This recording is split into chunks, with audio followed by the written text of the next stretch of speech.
মাজত উপস্থিত অসম চৰকাৰৰ সন্মানীয় মন্ত্ৰী শ্ৰী বিমল বৰা ডাঙৰীয়া, প্ৰশান্ত ফুকন ডাঙৰীয়া, ডিব্ৰুগড় বিশ্ববিদ্যালয়ৰ সন্মানীয় উপাচাৰ্য প্ৰফেচাৰ জিতেন হাজৰিকা ডাঙৰীয়া, ৰাজ্য চৰকাৰৰ উচ্চ শিক্ষা বিভাগৰ সচিব শ্ৰী নাৰায়ণ কোঁৱৰ ডাঙৰীয়া, সভাস্থলীত উপবিষ্ট সন্মানীয় বিধায়কসকল, ডিব্ৰুগড় বিশ্ববিদ্যালয়ৰ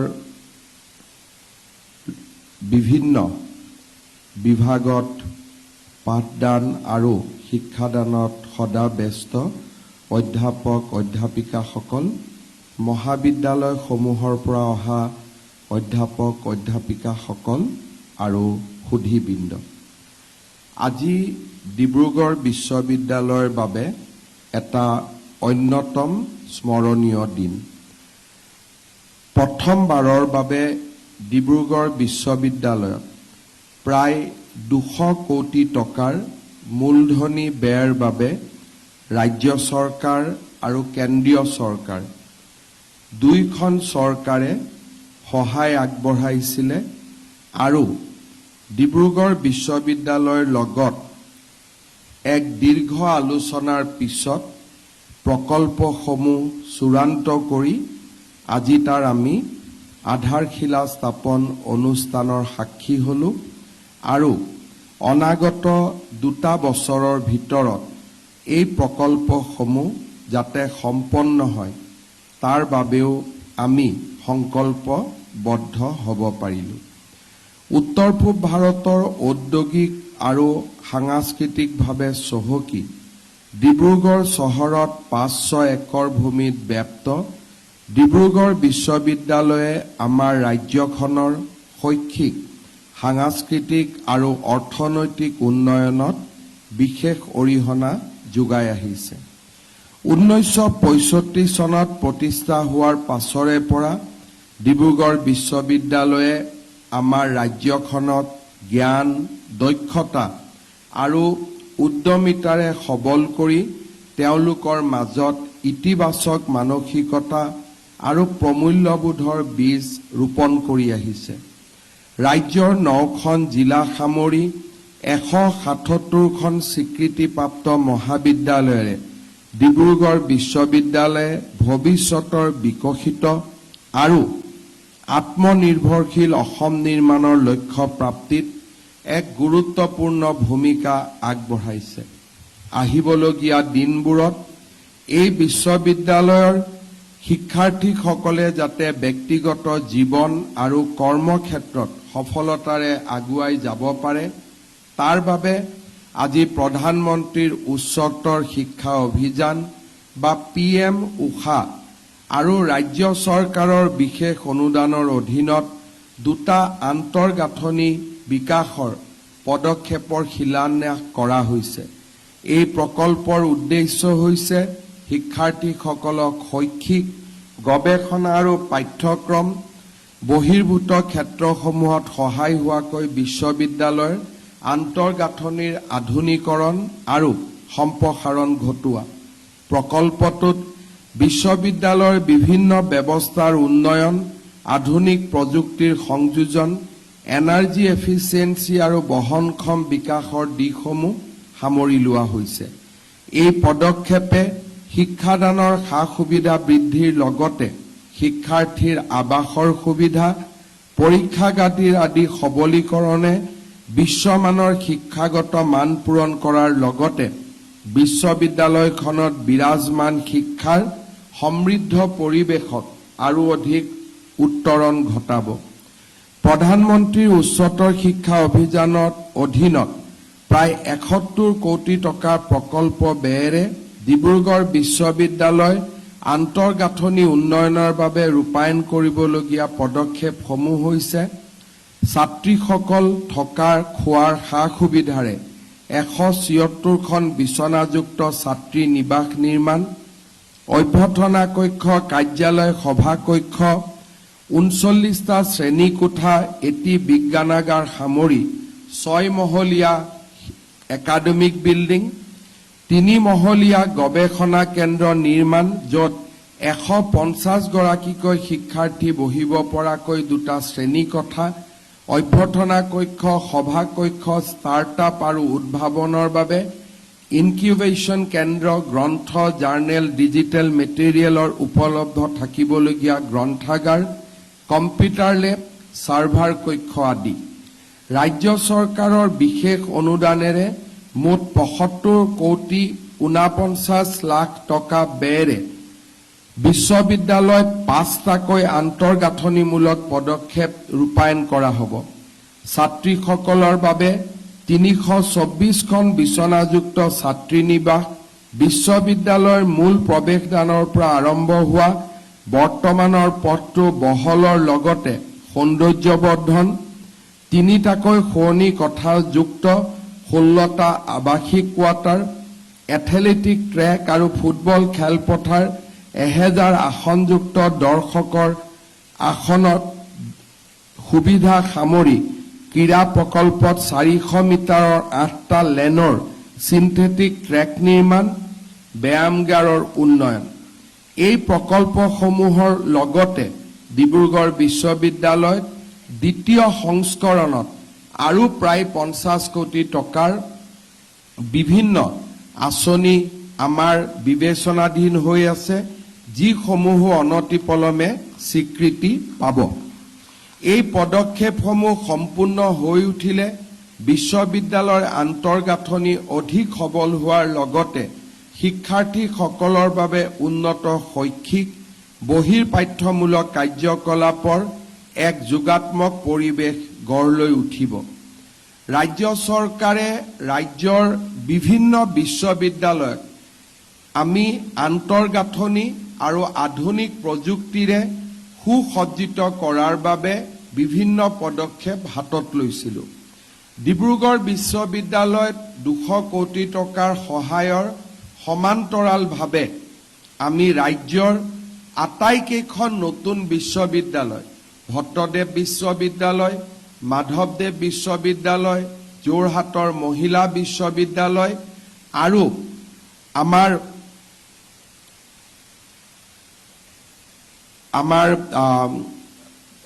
সাবুৱাৰ স্পৰ্টছ ইউনিভাৰ্চিটি, এই আটাইকেইখন বিশ্ববিদ্যালয়লৈ আমি 50 কোটি টকাকৈও ইনফ্ৰাষ্ট্ৰাকচাৰ গ্ৰাণ্ট আগবঢ়াইছিলোঁ আৰু ইয়াৰ ভিতৰত হোজাই ৰবীন্দ্ৰনাথ ঠাকুৰ বিশ্ববিদ্যালয়ো আছিলে আৰু প্ৰায়কেইখন বিশ্ববিদ্যালয়তে এই নিৰ্মাণ কাম প্ৰায় সম্পূৰ্ণ হৈও উঠিছে।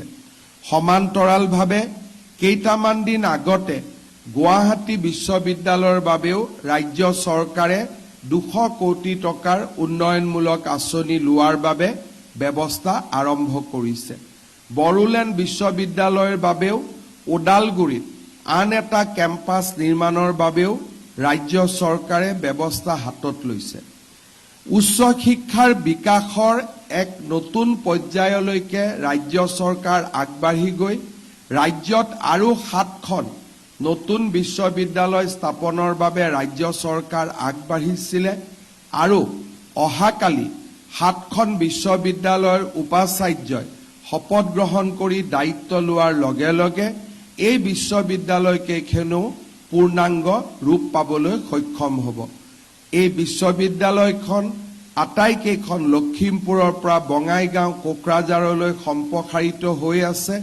বৰাক উপত্যকাত নতুন ৰাজ্যিক বিশ্ববিদ্যালয় নিৰ্মাণ হ'ব আৰু পৰ্যায়ক্ৰমে ৰাজ্য চৰকাৰৰ অধীনত বিশ্ববিদ্যালয়ৰ সংখ্যা 15ৰ পৰা 20লৈ আগবাঢ়িব, যি অসমৰ বাবে এটা অতি আনন্দৰ বতৰা। আজিৰ দিনটোতে আমি অসম মেডিকেল কলেজতো আন এক গুৰুত্বপূৰ্ণ আঁচনিৰ শুভাৰম্ভ কৰিম। অসম মেডিকেল কলেজৰ আৱাসিক কলনী আৰু হোষ্টেল আদি নিৰ্মাণৰ বাবে তাতো আজি আমি 362 কোটি টকাৰ এক নতুন প্ৰকল্পৰ শুভাৰম্ভণি কৰিম। অৰ্থাৎ আজিৰ দিনটোতে ডিব্ৰুগড়ৰ 2খন বাটকটীয়া শিক্ষানুষ্ঠান ডিব্ৰুগড় বিশ্ববিদ্যালয় আৰু অসম মেডিকেল কলেজৰ মাজত প্ৰায় 550 কোটি টকাৰ আঁচনিৰ শুভাৰম্ভণি হ'ব। ডিব্ৰুগড়ৰ বাবে ই এক আনন্দৰ বাতৰি আৰু ডিব্ৰুগড়ৰ অসমৰ শিক্ষা জগতখনলৈ ডিব্ৰুগড়ৰ যি বৰঙণি, সেই বৰঙণিক ৰাজ্য চৰকাৰৰ স্বীকৃতি, অসমবাসী ৰাইজৰ মৰম আৰু শুভেচ্ছাৰ এক প্ৰতীক ৰূপে এই অনুষ্ঠানসমূহ আজি নিৰ্মাণৰ পথত আগবাঢ়িছে। ৰাজ্যৰ শিক্ষামন্ত্ৰী ৰণোজ পেগু ডাঙৰীয়াই আমাৰ উচ্চ শিক্ষা জগতখনৰ নতুন আহিবলগীয়া দিনবিলাকৰ প্ৰত্যাহ্বানৰ বিষয়ে আপোনালোকক উল্লেখ কৰিছে। মই ৩-৪টা কথা আপোনালোকৰ আগত উল্লেখ কৰিব খোজো আৰু মই ভাবোঁ যে আমাৰ সন্মুখত আহিবলগীয়া দিনবোৰ আমি কি ধৰণে নিজকে নিৰ্মাণ কৰিম, কি ধৰণে নিজকে প্ৰস্তুত কৰিম, এই সম্পৰ্কে আমাৰ উচ্চ শিক্ষাৰ অনুষ্ঠানসমূহত সম্যক এক আলোচনা হোৱাৰ সময় আজি সমাগত।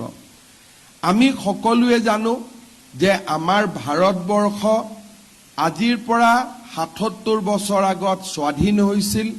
1947 চনৰ পিছত আমাৰ দেশত পৰিৱৰ্তন হৈছিলে আৰু এই পৰিৱৰ্তনে লাহে লাহে সমগ্ৰ বিশ্বৰ ভিতৰতে ভাৰতক এখন বিকাশশীল ৰাজ্যৰ মৰ্যাদা দিবলৈ সক্ষম হৈছে। আমি যদি দেখা পাওঁ যে এই সময়ছোৱাৰ ভিতৰতে ভাৰত সমগ্ৰ বিশ্বৰ ভিতৰতে চতুৰ্থ অৰ্থনীতিত পৰিণত হৈছে আৰু আমি আশা কৰোঁ যে 2029 চনৰ ভিতৰত ভাৰতে আনুষ্ঠানিকভাৱে জাপানকো পিছ পেলাই বিশ্বৰ তৃতীয় অৰ্থনীতিত পৰিণত হ'ব। ভাৰতবৰ্ষৰ এই বিকাশৰ লগত সমান্তৰালভাৱে প্ৰধানমন্ত্ৰী নৰেন্দ্ৰ মোদী ডাঙৰীয়াই সপোন দেখিছে যে আমাৰ যি অৰ্থনৈতিক বিকাশ বা আমাৰ যি অৰ্থনৈতিক গতি, তাক যদি আমি মোমেণ্টাম বা তাৰ যদি আমি গতি ধৰি ৰাখিব পাৰোঁ, 2047 চনত ভাৰত এখন বিকশিত ৰাষ্ট্ৰলৈ ৰূপান্তৰ হ'ব। আৰু তাৰ কাৰণে প্ৰধানমন্ত্ৰী মোদী ডাঙৰীয়াই কৈছে যে 2047 চনলৈ আমাৰ যি যাত্ৰা, সেয়া অমৃতকালৰ যাত্ৰা আৰু আমি নিজকে অমৃতকালৰ বাবে প্ৰস্তুত কৰিব লাগিব।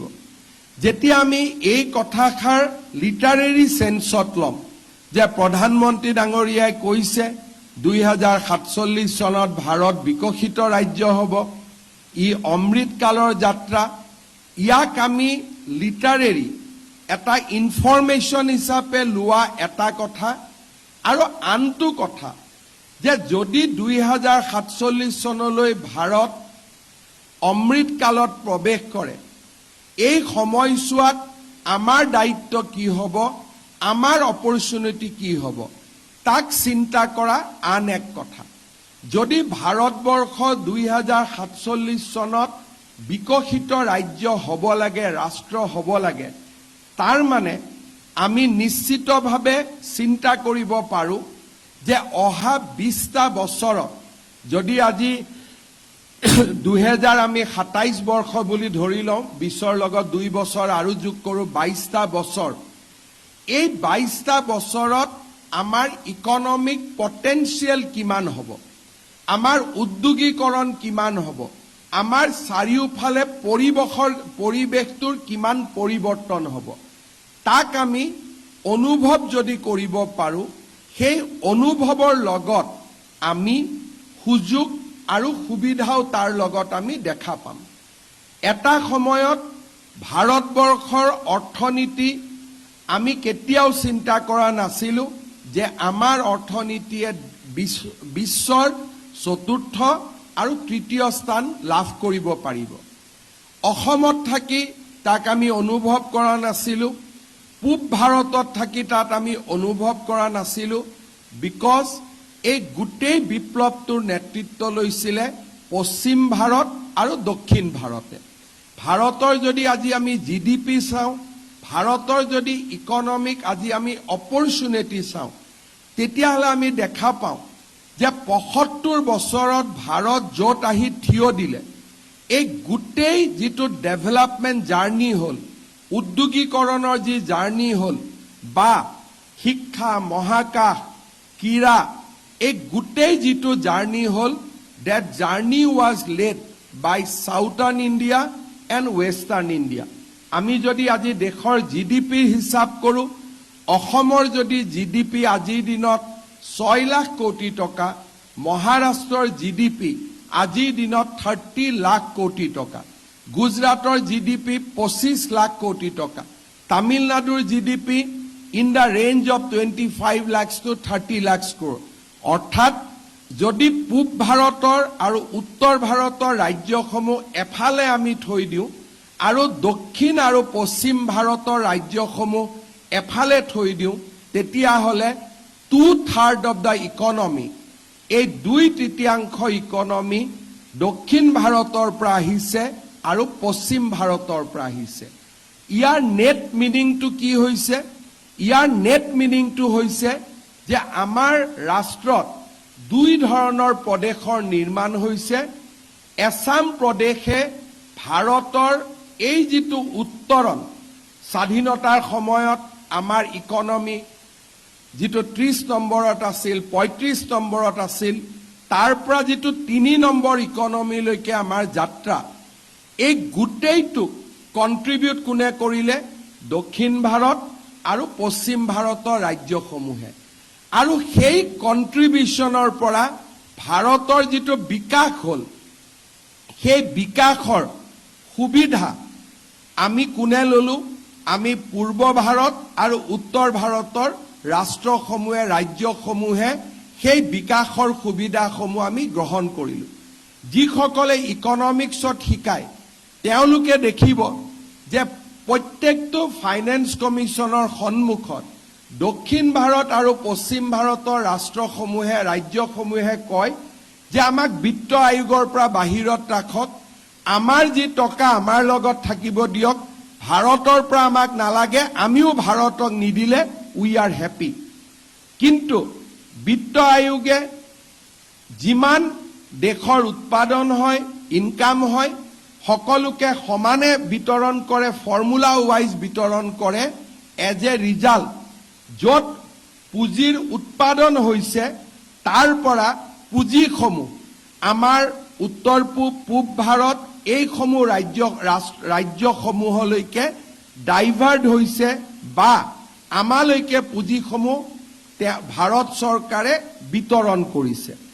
প্ৰধানমন্ত্ৰী মোদী ডাঙৰীয়াই দায়িত্ব লোৱাৰ পিছৰে পৰা তেওঁ এটা কথাই উল্লেখ কৰি আছে যে যদি আমি এই ইকনমিক মডেলটোতে ৰখি থাকোঁ যে পশ্চিম আৰু দক্ষিণে কণ্ট্ৰিবিউট কৰিব, পূব আৰু উত্তৰ পূব ভাৰত আমাৰ ৰাষ্ট্ৰৰ বাবে এটা ডিপেণ্ডেণ্ট ষ্টেট হৈ থাকিব, তেতিয়া আমাৰ ৰাষ্ট্ৰখনত সমবিকাশ হ'ব নোৱাৰে।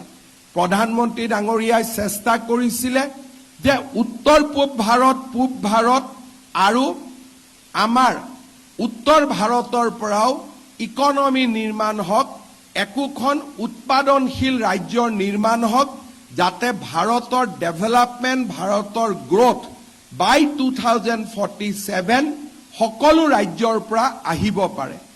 প্ৰধানমন্ত্ৰী ডাঙৰীয়াৰ যিটো স্বপ্ন আছিল, সেই স্বপ্নৰ সুযোগ লৈ আজি উৰিষ্যা পূৰ্ব ভাৰতৰ এখন ডেভেলপ ষ্টেটলৈ ৰূপান্তৰ হৈছে আৰু তেওঁলোকৰ ডেভেলপমেণ্টৰ যিটো জাৰ্নি, এই জাৰ্নি এতিয়া দক্ষিণ আৰু পশ্চিম ভাৰতৰ ৰাজ্যসমূহৰ লগত সমানে থিয় হোৱাৰ পথত তেওঁলোক আগবাঢ়িছে। এতিয়া যদি আপোনালোকে চাই যে এভৰি ইয়াৰ উৰিষ্যাৰ GDP বাঢ়িছে, উৰিষ্যাৰ বাজেট বাঢ়িছে আৰু উৰিষ্যা এখন ইকনমিকেলি প্ৰস্পাৰ ষ্টেটলৈ ৰূপান্তৰ হৈছে। সমান্তৰালভাৱে উত্তৰ ভাৰতত, পূব ভাৰতত উৰিষ্যা, উত্তৰ ভাৰতত উত্তৰ প্ৰদেশ যোৱা 6, 7, 8, 10 বছৰত they are also moving very fast, য'ত নেকি দেশৰ বিকাশৰ লগত তেওঁলোকে নিজকে খোজ মিলাব পাৰে।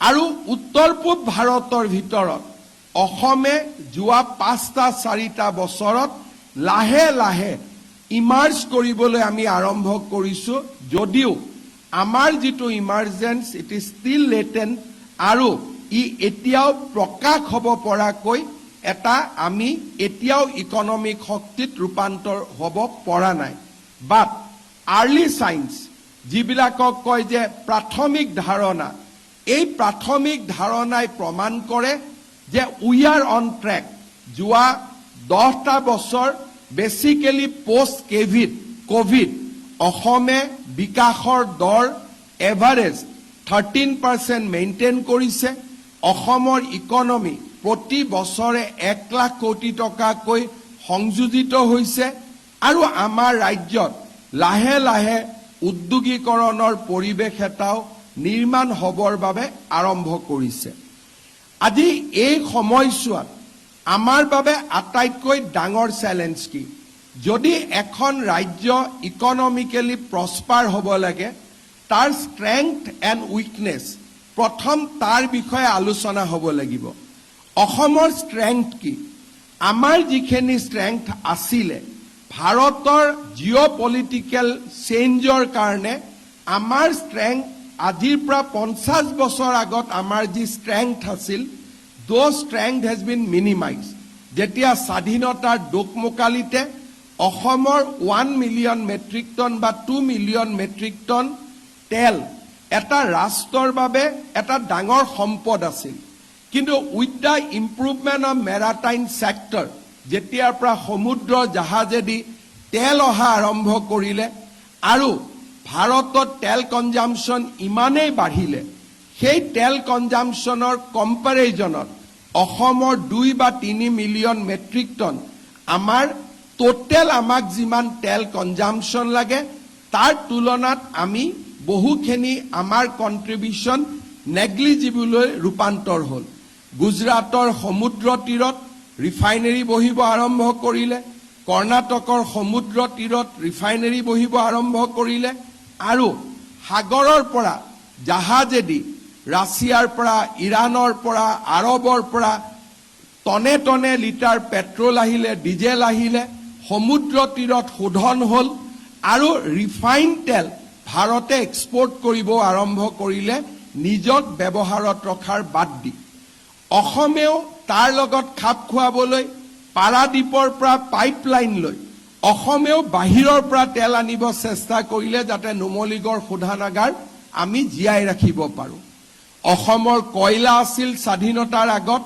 কিন্তু এই কয়লাৰ যিটো উৎপাদন মহানদী কোল ব্লক যেতিয়া উৰিষ্যাত আৱিষ্কাৰ হ'ল ঝাৰখণ্ডত কোল ব্লক আৰম্ভ হ'ল ছত্তীশগড়ত কোল ব্লক যেতিয়া ডিসকভাৰ হ'ল আমাৰ কন্ট্ৰিবিউশন ইমানেই নেগলিজিবল হৈ গ'ল যে কোল ইণ্ডিয়াই এতিয়া চিন্তা কৰি থাকে যে ইয়াৰ অপাৰেশনটো আমি কেনেকে বন্ধ কৰি পেলাব পাৰো অৰ্থাৎ মিনাৰেলছৰ ক্ষেত্ৰত অসমৰ স্বাধীনতাৰ এটা ডন অফ ইণ্ডিপেণ্ডেন্স আমাৰ যি এডভান্টেজ আছিল সেই এডভান্টেজ ৰাষ্ট্ৰৰ বিকাশ আৰু অল্টাৰনেটিভ বিকল্পৰ আৱিষ্কাৰে আমাক সেই যিটো পজিশনিং আমাৰ আছিল তাৰ পৰা আমি বহুত দূৰ পিছুৱাই গলো আৰু দক্ষিণ ভাৰতৰ ৰাজ্যসমূহে সমুদ্ৰ তীৰৰ ৰাজ্যসমূহে আমাক বহুত দূৰ পিছ পেলাই থৈ গল কয়লাৰ ক্ষেত্ৰতো আমি বহুত দূৰ পিছ পৰি গলো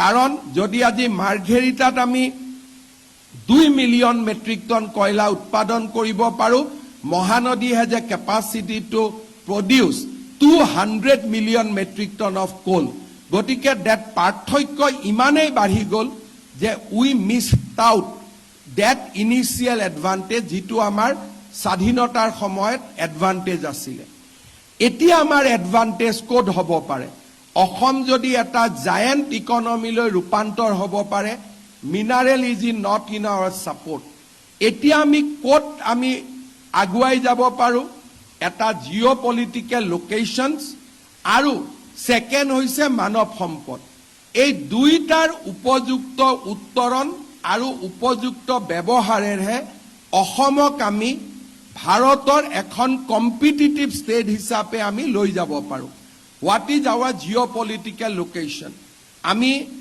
জানো যে অসম যদি আমি ভাৰতৰ মেইনল্যান্ডৰ পৰা চাওঁ উই are at the north east কৰ্নাৰ কিন্তু যদি আমি সাউথ ইষ্ট এছিয়াৰ মানচিত্ৰৰ পৰা চাওঁ আসাম এট দ্য ডোৰ ষ্টেপ অসমৰ পৰাই সাউথ ইষ্ট এছিয়া আৰম্ভ হয় কিন্তু তাৰ এডভান্টেজ লবৰ কাৰণে মায়ানমাৰ পিসফুল হ'ব লাগিব বাংলাদেশেদি আমি সাগৰৰ এক্সেছ পাব লাগিব আৰু মায়ানমাৰেদি ট্ৰাইলেটাৰেল হাইৱে দি আমি বেংকক আদিৰ মাৰ্কেটলৈকে বা ভাৰতৰ মাৰ্কেট বেংকক আদিৰ মাৰ্কেট অসমেদি পৰিচালিত হ'ব লাগিব সো মই ভাবো যে another 20 years মায়ানমাৰ আৰু বাংলাদেশৰ জিঅ'পলিটিক্যাল সিচুৱেশ্যন ব্যৱসায়ৰ বাবে কণ্ডাক্টিভ হ'ব পৰাৰ সম্ভাৱনা তেনেই কম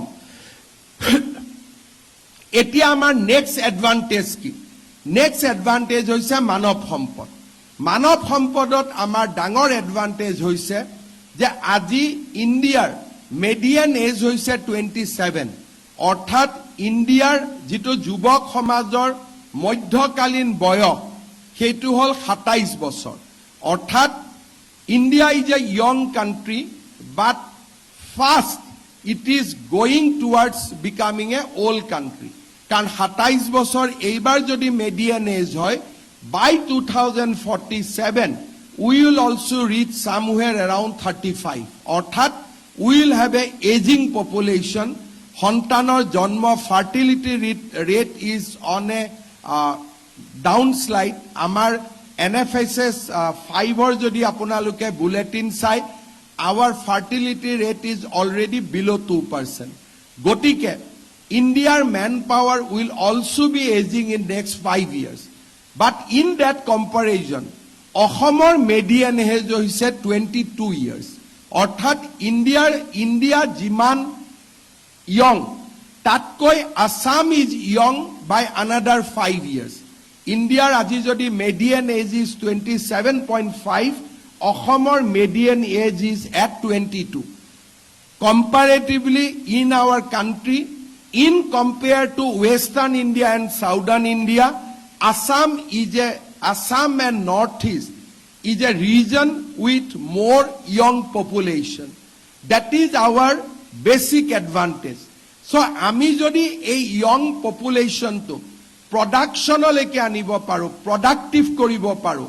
আমি যদি এটা কম্পিটিটিভ ইয়থ ফোর্স এটা আমি নিৰ্মাণ কৰিব পাৰো Assam can claim a new position in our economic journey আজি আমি অসমত উদ্যোগ আহিব পাৰে এটাই কাৰণে উদ্যোগ আহিব যে অসমত আমি ম্যান পাৱাৰ পাম কাৰণ অসমৰ পপুলেশ্যন ইজ কম্পাৰেটিভলি ইয়ং টাটাৰ লগত যেতিয়া আমি সেমিকন্ডাক্টৰৰ কথা পাতিছিলো apart from whatever personal relation we have তেওঁলোকক যেতিয়া দুটা বছৰ আমি কনভিন্স কৰিব চেষ্টা কৰিছিলো তেওঁলোকৰ এটা ইয়াৰষ্টিক আছিল যে অসমত ইঞ্জিনিয়াৰিং কলেজ কিমান আছে পলিটেকনিক কিমান আছে আৰু আমাক ম্যান পাৱাৰ দিবৰ কাৰণে অসম কেপেবল হয় নে নহয় that was the only discussion এটা বছৰ আমি এই ডিসকাশন কৰিছিলো তেওঁলোকে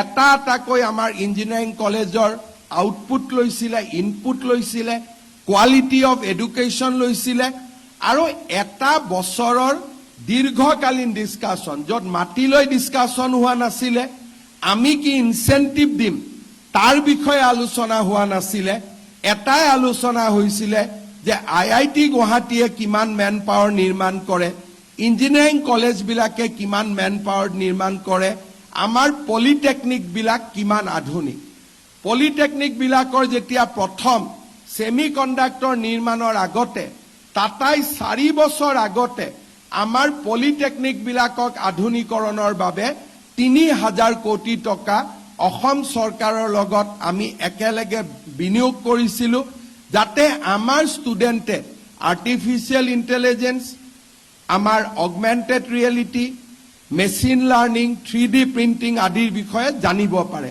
আজি আপোনালোকে যদি অসমৰ পলিটেকনিক আৰু IIT সমূহলৈকে যায় তেতিয়ালে দেখিব যে টাটা আৰু অসম চৰকাৰৰ উদ্যোগত ইন্ডাষ্ট্ৰি 4.0 ৰ কাৰণে প্ৰয়োজনীয় মানৱ সম্পদ নিৰ্মাণৰ কাৰণে we have created a infrastructure. Bharat চৰকাৰে নেইলিট ইউনিভাৰ্চিটি অসমক দিলে যাতে we can create manpower for industry 4.0.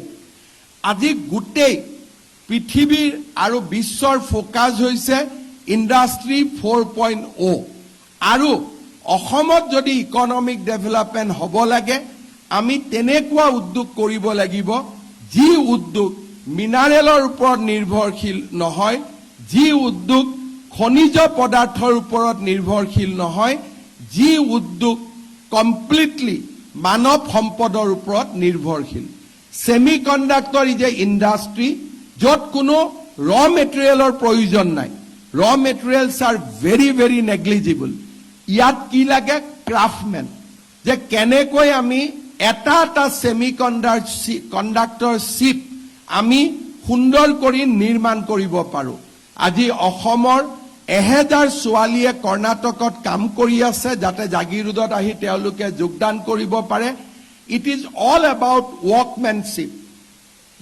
কি ধৰণে আমি নিজৰ ৱৰ্কমেনশ্বিপ আমি দেখুৱাব পাৰো আজি টাটাৰ সেমিকন্ডাক্টৰ যদি সাকসেস হয় 100% ম্যান পাৱাৰ যদি আমি অসমে দিব পাৰো সেমিকন্ডাক্টৰ আৰু ইয়াৰ লগত জড়িত গোটেই ইকোসিস্টেমটো আমি অসমলৈকে লৈ আহিব পাৰো কিন্তু অসমত ইণ্ডাষ্ট্ৰী হ'ব ম্যান পাৱাৰো বাহিৰৰ পৰা আহিব তাৰ ৰ মেটেৰিয়েলো বাহিৰৰ পৰা আহিব কেতিয়াও অসমত উদ্যোগীকৰণ নহয় কাৰণ যদি ৰ মেটেৰিয়েলো অসমত নাই ম্যান পাৱাৰো অসমত নাই তেতিয়াহলে আমি অসমত কেতিয়াও কম্পিটিটিভ এডভান্টেজ আমি যাব নোৱাৰো আৰু নেট ৰিজাল্ট অসম সদায় ডিপেন্ডেন্ট ষ্টেট হৈ থাকিব লাগিব আমি ভাৰতৰ কেতিয়াও কন্ট্ৰিবিউটৰী ষ্টেট হ'ব নোৱাৰো 2047 ভাৰত যেতিয়া বিকশিত ৰাষ্ট্ৰত ৰূপান্তৰ হ'ব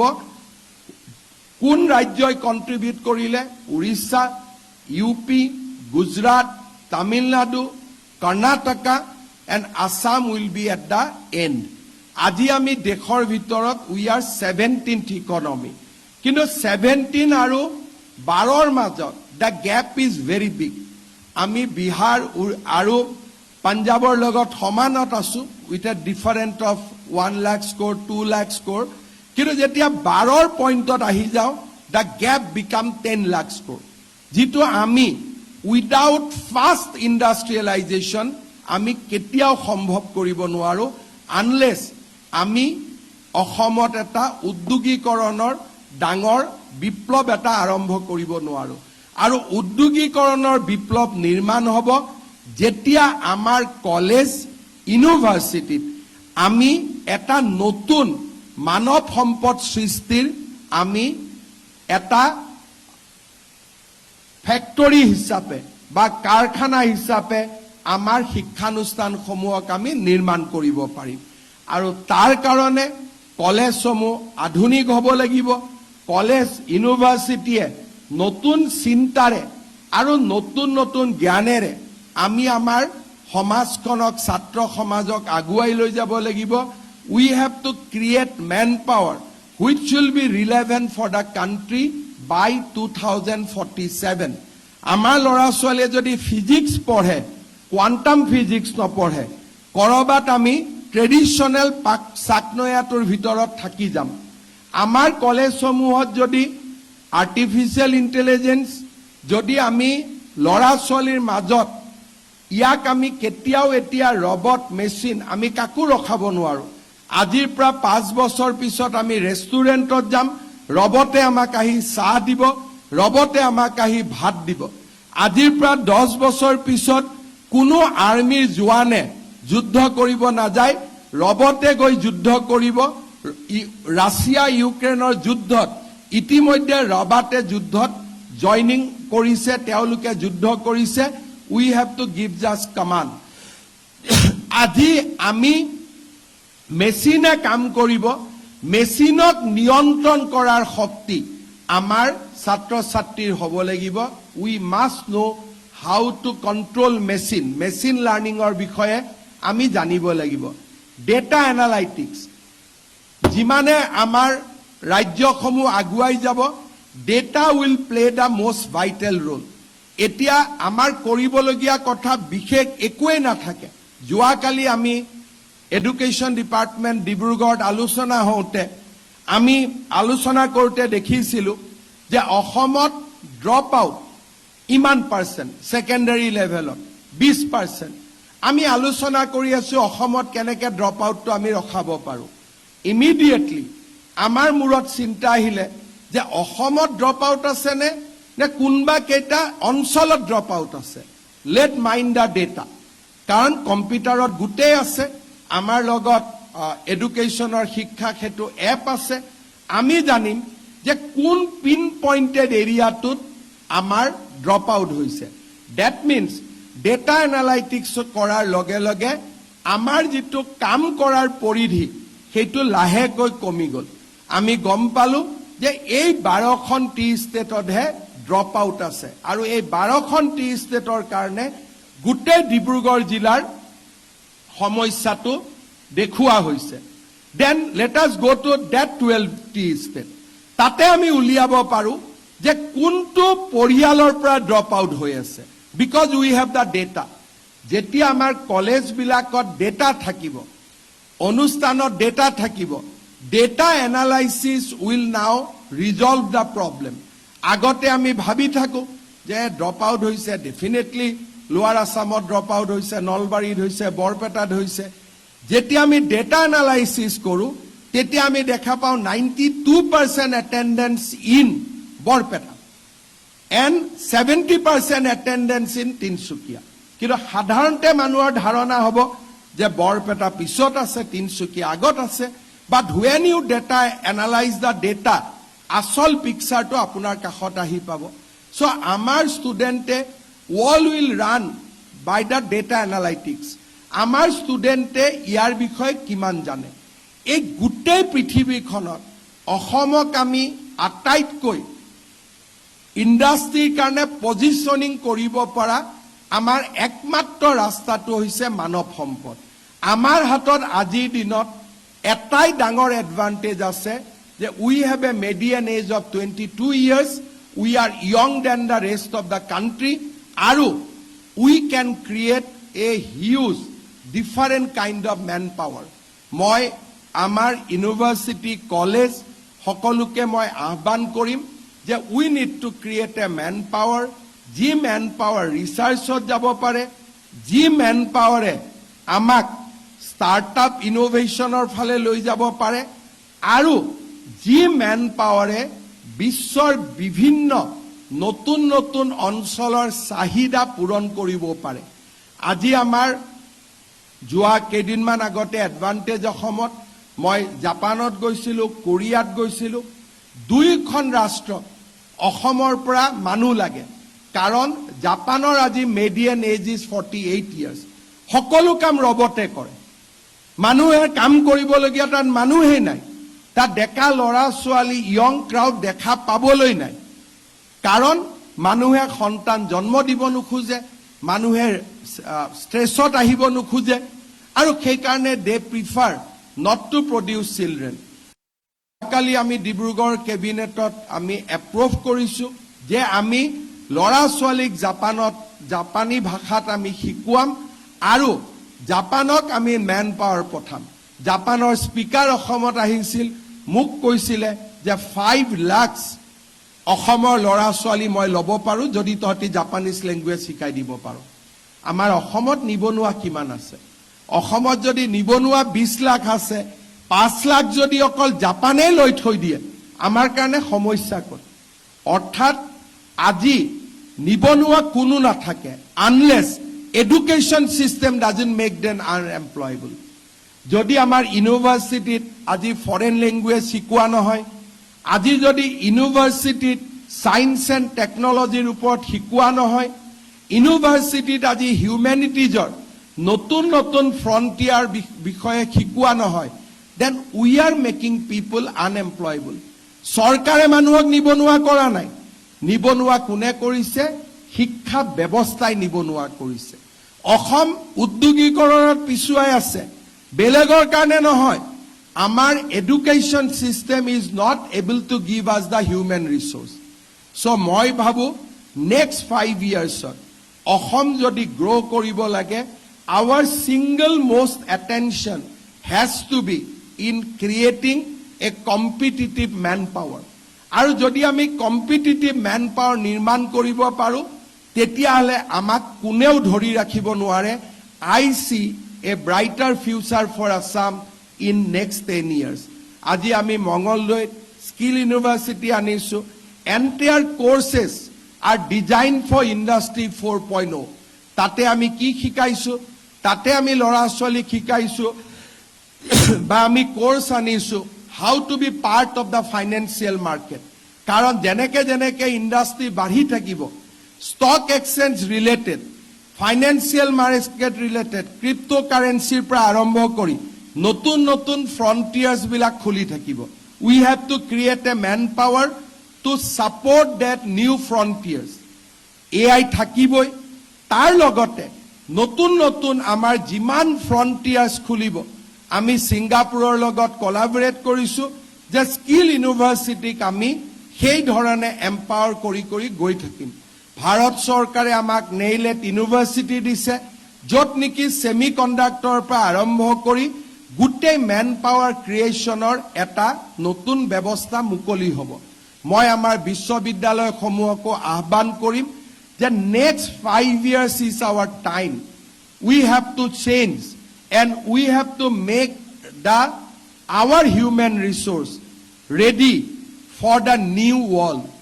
আমি জাপানিজ লেংগুৱেজ আনিম ইউনিভাৰ্চিটিত, কোৰিয়ান লেংগুৱেজ আনিম.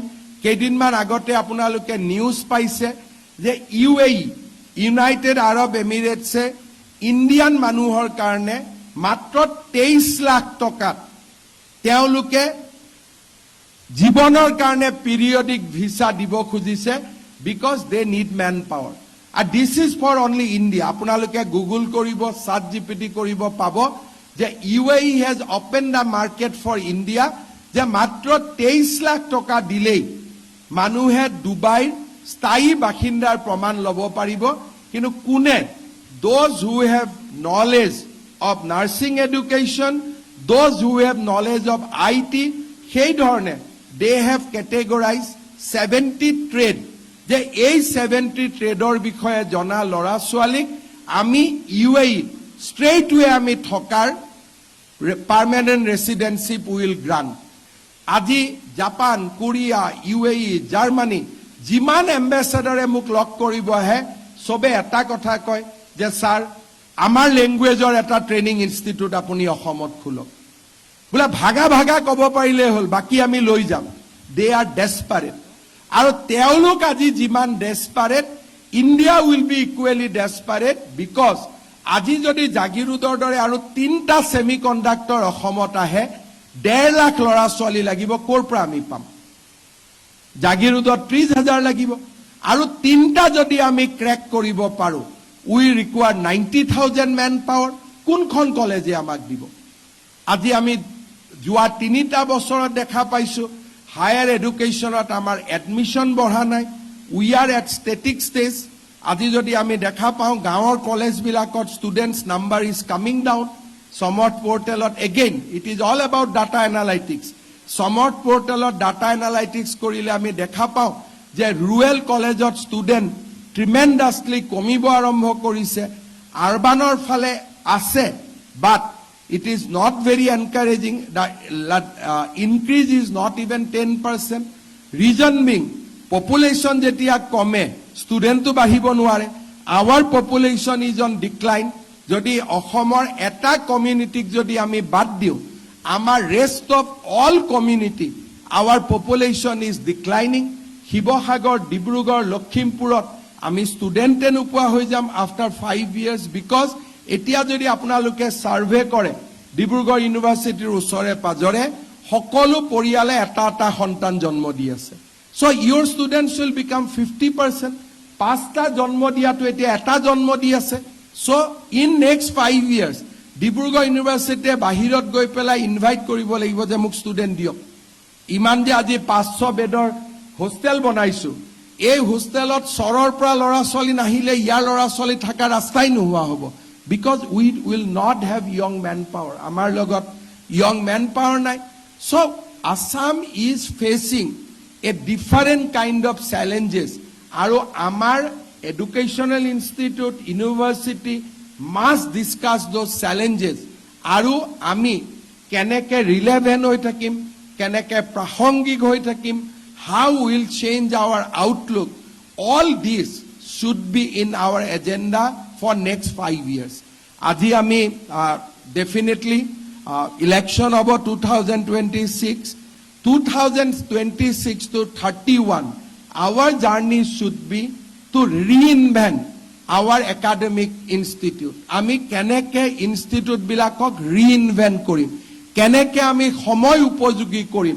কেনেকে এখন ইনষ্টিটিউটত আমি পৰিৱৰ্তন আনিব পাৰিম আজি ডিব্ৰুগড় ইউনিভাৰ্চিটিৰ পৰা ওলোৱা এটা ল'ৰা ছোৱালীও আনএমপ্লয়েড হৈ নাথাকে যদি we can train them for stock market যে কেনেকে stock marketত কাম কৰিব লাগে কিন্তু আমি যদি political science-ত বেছিকৈ এডমিশন দি থাকো actually we are creating manpower which will be unemployed চৰকাৰক কলে লাভ নহব যে আপোনালোকে নিবনুৱা সৃষ্টি কৰিছে নিবনুৱা সমস্যা সৃষ্টি কৰে এডুকেশনাল ইনষ্টিটিউটে যদি আমি মানুহক আজিৰ দিনত পলিটিক্যাল সায়েন্সত 30টা এডমিশন হ'ব লাগে if we admit 200 কৰ পৰা এপইন্টমেন্ট পাব কিন্তু একেটা ইনষ্টিটিউটে যদি নিজক ৰিইনভেন্ট কৰে and we create manpower at IT along with the Japanese language এজনো ইয়াত unemployed হৈ নাথাকে so entire approach we have to reinvent কাৰণ এতিয়া অসমত মাটিৰ তলত সম্পদ নাই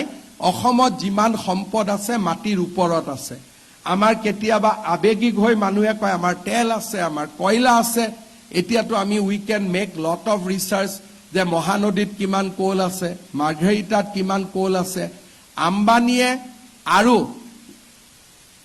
ৰাছিয়াৰ ৰজভেল্টে যিমান তেল তেওঁলোকে 35 মিলিয়ন মেট্ৰিক টন আৰু 25 মিলিয়ন মেট্ৰিক টন অকল গুজৰাটৰ জামনগৰতে ৰিফাইন কৰে ট্ৰাকেদি আনে ওকে জাহাজেদি আনি মেংগলোৰ ৰিফাইনাৰী কৰ্ণাটকত কতো খনিজ তেল নাই কিন্তু Mangalore refinery refine more crude than Numaligarh refinery কাৰণটোৱে হ'ল যে এতিয়া বিশ্বৰ কবাটো খনিজ সম্পদ থাকিলে it will travel ইয়ালৈকে গুছি আহিব সেই কাৰণে আৰু কেনেকে গুছি আহিব by pipeline by ships there are no problem কাৰণ আজি তেওঁলোকৰ যেটো ষ্টৰ তেওঁলোকৰ যেটো মিনাৰেল ৰিজাৰ্ভিয়ৰ বহুত কান্ট্ৰিত আৰব ৰাছিয়া তাৰ লগত we do not stand anywhere আৰু অসমৰ পৰা আমি পঠিয়াই গুজৰাটত পঠিওৱাতকৈ জাহাজেদি ইৰানৰ পৰা হাতু it is more economic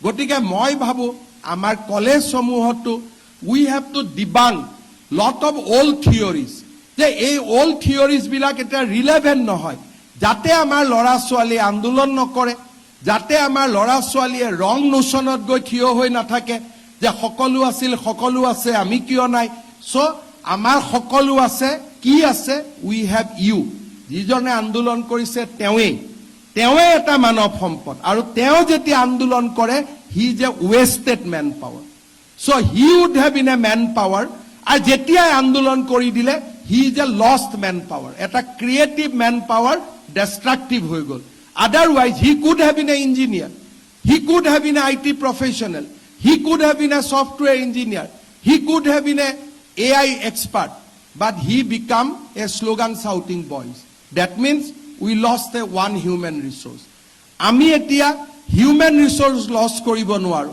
আৰু মই যদি অলপমান ৰিজনালিষ্ট হৈ কওঁ যে অসমীয়া এতিয়া এটাও হিউম্যান ৰিসোৰ্স লস কৰিব নোৱাৰে কাৰণ আমাৰ ৰিসোৰ্সে আছে কিমান শিৱসাগৰৰ হস্পিটালত বাচ্চা জন্ম দিবৰ কাৰণে আই মাতৃ নাই এতিয়া the way it is going down ডিব্ৰুগড়ত মেডিকেল কলেজত এসমত মই আহিলে ward is full of pregnant lady আজিকালি তো নাই the scene has changed আপোনালোকে আজিকালি পেপাৰটো নুখুনিব প্ৰসূতি মাতৃক মৃত্যু হল মাৰপিট হল হস্পিটাল ভাঙিলে because the number has come down so drastically এই নিউজ বিলাক হিমন্ত বিশ্ব শৰ্মাই বন্ধ কৰা নাই যে মই কবাত হস্পিটাল ভাল কৰি দিলো, ডাক্তৰৰ স্বভাৱ মই ভাল কৰি দিলো, সেই কাৰণে গণ্ডগোল নোহোৱা হৈ গ'ল। No, the law of biology save everything.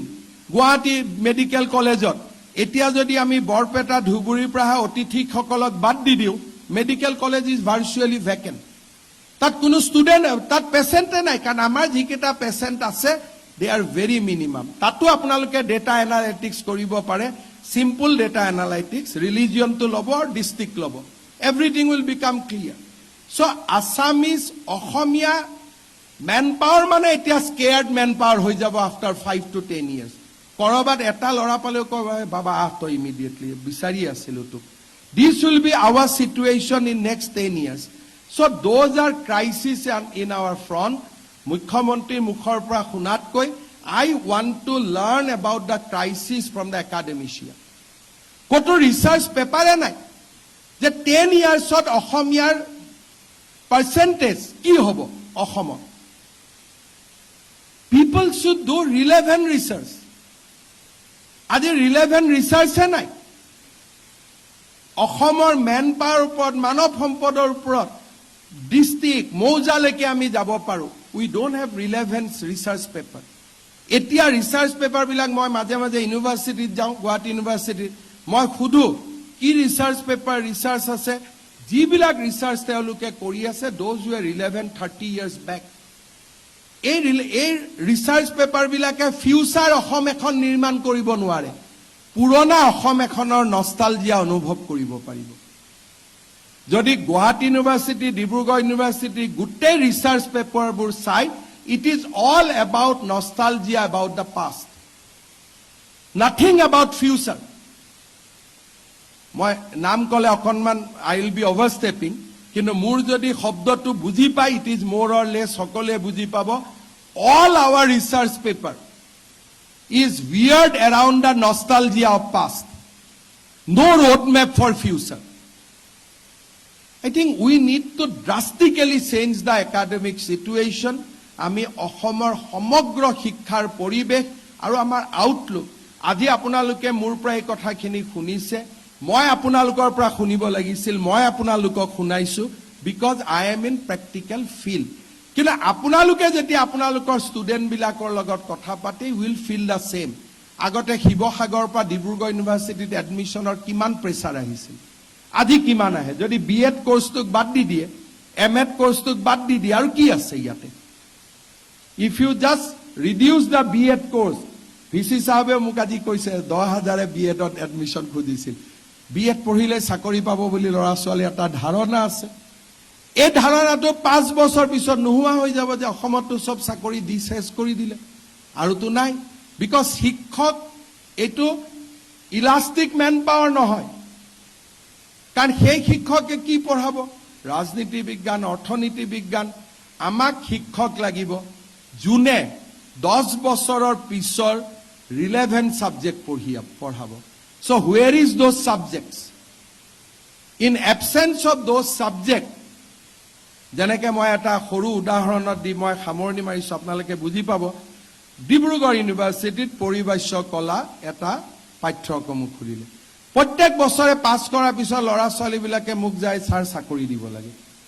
Tezpur ইউনিভাৰ্চিটিত এনভাইৰনমেণ্টেল ছায়েন্স খুলিলে, ল'ৰা ছোৱালীবিলাকে মোক কয় চাকৰি দিব লাগে। তাৰ মানে ইউনিভাৰ্চিটিয়ে কোৰ্চ খুলিব, অসম চৰকাৰে পোষ্ট ক্ৰিয়েট কৰিব, আমি চাকৰি দিম, কিন্তু অসম চৰকাৰৰ উপাৰ্জনটো ক'ৰ পৰা হ'ব? Where from will get money? যদি অসমত উদ্যোগ নহয়, উদ্যোগে GST দিলেহে আমি ল'ৰা ছোৱালীক চাকৰি দিব পাৰিম। চ' অসমৰ ইকনমিটো যদি 15% ৰেটত গ্ৰ' নহয়, ষ্টুডেণ্টক আমি চাকৰি ক'ৰ পৰা দিম? So' we have to start from the other way, যে অসমক আমি 15% ইকনমিক গ্ৰ' কৰিব পৰাকৈ মেন পাৱাৰ সৃষ্টি কৰোঁ, চ' date Assam can absorb all other manpower. We are starting from Y, we should have started from X. গতিকে এই যিটো আমাৰ চিন্তাধাৰা, প্ৰথম আমি চিন্তা কৰিব লাগিব যে আমাকতো চৰকাৰে চাকৰি দিব লাগিব, ৰাস্তা বনাব লাগিব, মেডিকেল বনাব লাগিব, আমাৰ ইয়াতে স্পেচ ষ্টেচন হ'ব লাগিব, আমাৰ ইয়াতে এলিভেটেড কৰিডৰ হ'ব লাগিব, আমাৰ বানপানী সমস্যা সমাধান হ'ব লাগিব, আৰ্টিফিচিয়েল ফ্লাড সমাধান হ'ব লাগিব। So let us empower the state, ষ্টেটখনক ধনী কৰোঁ। এতিয়া আমাৰ নাই তোমাক ভোট দিছো নহয়, তুমি কৰিব লাগিব, সেইটোতো নহ'ব। প্ৰথম আমাৰ কালেক্টিভ চিন্তা হ'ব লাগিব যে অসমক আমি উৰিষ্যাৰ দৰে কৰ্ণাটকৰ দৰে চহকী কেনেকৈ কৰিব পাৰোঁ। এবাৰ পকেটত টকা থাকিলে distribution is a very easy thing, খালি তাৰপিছত ডিষ্ট্ৰিবিউটহে কৰি দিব লাগে। ডিব্ৰুগড় ইউনিভাৰ্চিটিক 200 কোটি, 300 কোটি লখিমপুৰক, 400 কোটি ধেমাজিক, এইটো কামটোতো আমি ভাল কৰি ল'ম। কিন্তু প্ৰথম একাডেমিচিয়াই চিন্তা কৰিছে নে নাই যে মুখ্যমন্ত্ৰীজনে টকাটো ক'ৰ পৰা পাব। We are not thinking that. আৰু হিমন্ত বিশ্ব শৰ্মাটো সদায় মুখ্যমন্ত্ৰী নহয়, মুখ্যমন্ত্ৰী যে ইনষ্টিটিউশ্যন, যে এই ইনষ্টিটিউটটোৱে টকা ক'ৰ পৰা পাব। নাই মোদীয়ে দিব। হোৱাই দে উইল গিভ, এটা দিনলৈকে দিব, তাৰপিছত কিয় দিব। আদাৰ ষ্টেটবিলাকে ক'ব যে আমাৰ টকাটো তাত কিয় আপোনালোকে লৈ গৈ আছে। I think all the economics department should study the memorandum in the 15th Finance Commission by the advanced state. আপোনালোকে ইমান দূৰলৈকে নাযায়, কিন্তু মইতো আহ্বান কৰিম যে all the economics department should download the memorandum of Assam and memorandum of Karnataka. আমাৰ মেমৰেণ্ডামত আছে আমাক অলপ বেছিকৈ টকা দিয়ক, কৰ্ণাটকৰ মেমৰেণ্ডামত আছে আপোনালোকেও নল'ব আমিও নিদিওঁ। তো ডেট ইজ দেয়াৰ মেমৰেণ্ডাম। আমিও এনেকুৱা এখন মেমৰেণ্ডাম দিব পৰা পজিশ্যনলৈ আহিব লাগিব যে আমিও নিদিম আপোনালোকেও নিদিব। আন্দোলন কৰা ল'ৰাবিলাকৰ বাদ দিয়ক কথা যে তেল আছে কয়লা আছে আমি ধনীয়ে, that is Paresh Barua mentality. সেইটো মেণ্টেলিটি 30 বছৰ পুৰণা mentality, that has change all together. আৰু সেইটো চেঞ্জ হৈছে নে, you can do the Google, the mineral resources of Assam vis Orissa. Just one Google and you will get all the answer. Mineral resources of Andhra Pradesh vis-a-vis Assam. Only one Google will resolve all the answer of my appeal. So I can let us collectively think that how we will reorient our academic system relevant to the present day world 2047. আৰু মই ভাবো তেতিয়াই আমি এখন সুন্দৰ আৰু প্ৰতিভাশালী বিকশিত অসম লাভ কৰিব পাৰিম। আকৌ এবাৰ মই লাষ্ট সামৰিছোঁ যে এতিয়া আমাৰ লগত the most vital resource we have, that is the human resource. Because our median age is 22, India's median age is 27.5. We are young by India by 5 years. So that is our advantage. আমি যদি এইটো advantage নলম, 5 বছৰত our median age also will become 27, then 29, then 30. We lost the advantage. So this is the time to grab. Next 5 years, we have to make ourselves relevant to the present day world. আজি মই এই কথাখিনিকে ডিব্ৰুগড় বিশ্ববিদ্যালয়ত এটা ভাল দিনত আপোনালোকক অনুৰোধ জনাই মই মোৰ বক্তব্যৰ সামৰণি মাৰিছোঁ।